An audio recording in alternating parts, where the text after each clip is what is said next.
Salut les amis, bienvenue dans ce vlog du mardi où on va parler de Tesla et de la petite polémique qui est en train d'enfler.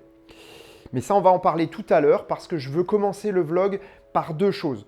La première chose, c'est simplement vous dire merci, encore une fois. Vous avez remarqué que le compteur des abonnés arrive dans la zone critique. Et tout ça, c'est grâce à vous. La deuxième chose, c'est que je voulais vous relayer une invitation faite par le groupe Tesla en Alsace, géré par Fabien et Frédéric. Fabien a organisé un moment convivial où les propriétaires ou tous les amateurs de Tesla, tous les fans de Tesla, pourraient se rencontrer autour d'un verre de vin chaud ou d'un chocolat, près de la boutique éphémère de Cora Vendenheim, qui est actuellement en place. Donc je vous y invite, vous avez tous les horaires, tout est en description, vous avez le lien vers l'événement et vers le groupe. Pour ceux qui veulent, n'hésitez pas également à contacter Tesla pour s'inscrire pour un essai. Ceci étant dit, on va parler de la connectivité premium de Tesla. Et on a déjà tout entendu sur les réseaux sociaux. Entre Tesla ne gagne plus assez d'argent, ils vont faire faillite, il leur faut du pognon, de toute façon ils sont là que pour gagner de l'argent. Oui, Tesla souhaite gagner de l'argent. Maintenant, on va commencer à parler d'autre chose. Quand la connectivité est gratuite, et que vous mettez une puce 4G dans chaque voiture. Chaque voiture qui sort de l'usine a une puce 4G. On va prendre des contrats de transmission de données. Quand vous avez 200 000 voitures qui sont sorties de chaîne entre 2012 et 2018, allez va, on peut l'offrir. Parce qu'ils achètent en gros les connexions de données. En plus, il fallait qu'ils développent une base de données importante pour l'autopilote. Donc ça, c'était la première chose. Aujourd'hui, on arrive en 2019 à, je crois, 400 000 voitures. Je n'ai pas les chiffres en tête, mais je crois que c'est dans les 400 000. Imaginons que ce soit 1 million de voitures tous les ans. Et tous les ans, chacune de ces voitures va avoir une connexion qui va coûter. On va devoir avoir des serveurs qui vont grossir. On va devoir faire de la maintenance.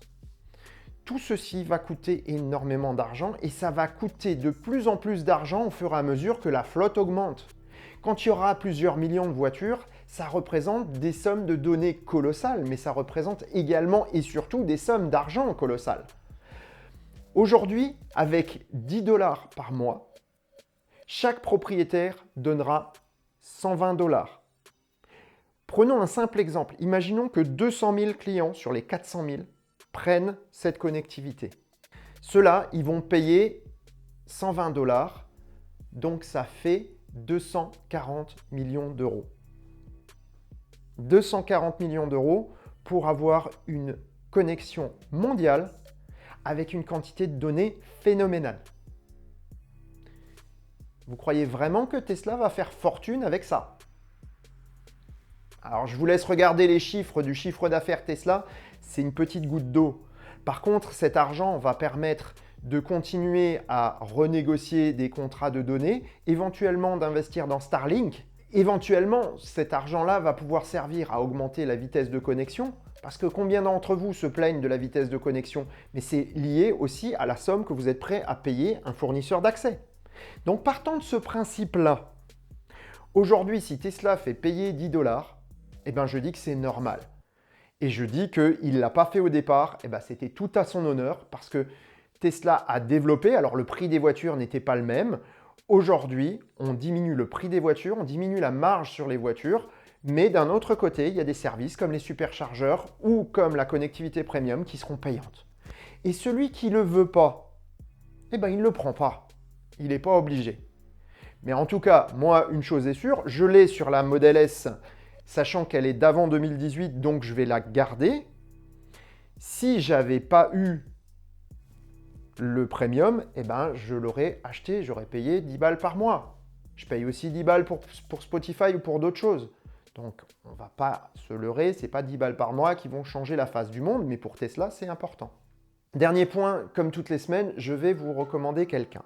En fait, je vais vous partager un gars qui est très bien, qui a de très bonnes réflexions, qui est quelqu'un comme vous et moi, qui, de temps en temps, quand il va au boulot, quand il est dans sa voiture, il a des réflexions, il vous fait partager tout ça et il nous fait un pot pourri tous les lundis. Ceux qui connaissent ont compris que je parlais de la chaîne Nuages Magiques. Pourquoi je parle de Nuages Magiques? Alors c'est quelqu'un qui est très ouvert et qui va surtout vous livrer les choses telles qu'il les ressent, telles que vous pourriez les ressentir. Au moins c'est quelque chose de sincère, d'honnête et de brut. Nuage Magique a repris ses uploads malgré les petits problèmes de dos. Je vous invite vraiment à voir l'épisode qu'il vient de mettre en ligne sur la 208 électrique, où il y a une certaine réflexion sur l'utilisation de l'écran central et du iCockpit avec le petit volant.